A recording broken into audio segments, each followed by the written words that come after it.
I want to shift a little bit now, and I want to try to understand like a little bit more about your experience with building a coaching business, because I know a lot of my followers are and a lot of listeners to the podcast are in that space where like they're creating content on TikTok, right? Maybe they have 50,000 followers and they're like, I want to start some type of coaching business, right? I want to launch like my own product. What has that experience been like for you on the business side, right? Being able to bring on clients, being able to like scale up your business to where it is now.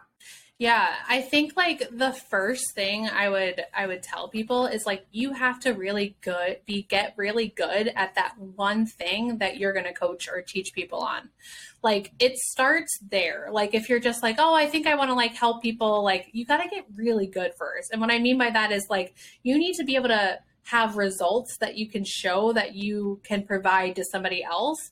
And that might look like, and it looked like this in the beginning for me, like doing things for free and doing things like underpaid. And I'm going to say it because there's such a weird thing lately on TikTok of like charge your worth and like charge expert prices the day that you start. And it's like, no, like there's nothing wrong with like trading free work for like a testimonial or results or review.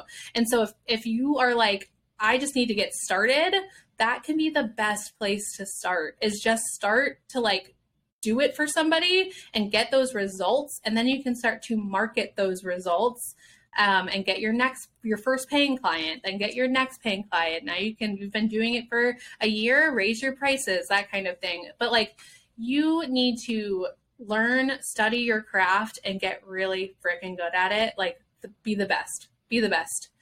And then everything else will follow.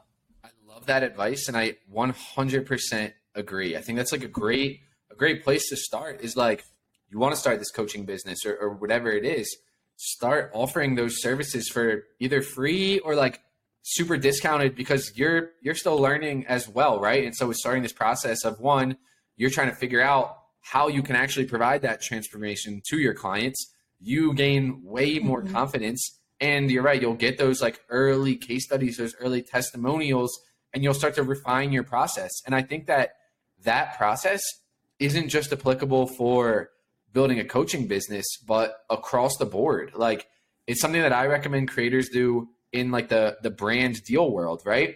So sometimes like, let's say you really want to land a deal with a certain company.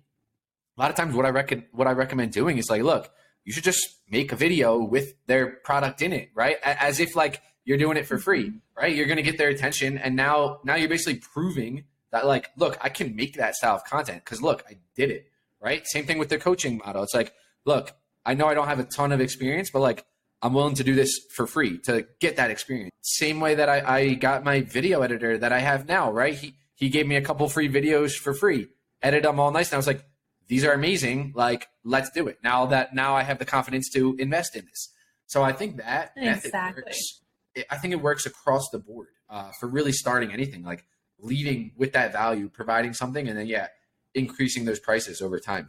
Yeah, 100%. Like my question would be like, what's in your portfolio? Like whatever it is that you want to do, create content, coach someone on something. What are you going to show people as why? And that for me, it was also taking my corporate experience of like, I've done this for big brands before. So you might also have some of that experience that you can pull from, that you might just be thinking like, oh, I don't have any coaching experience, but like, have you gotten that result in some way? Like even your own transformation story can start to be those results for people. Right. It's just a matter of how are you packaging them and how are you showing them off? So that would be my first tip for sure.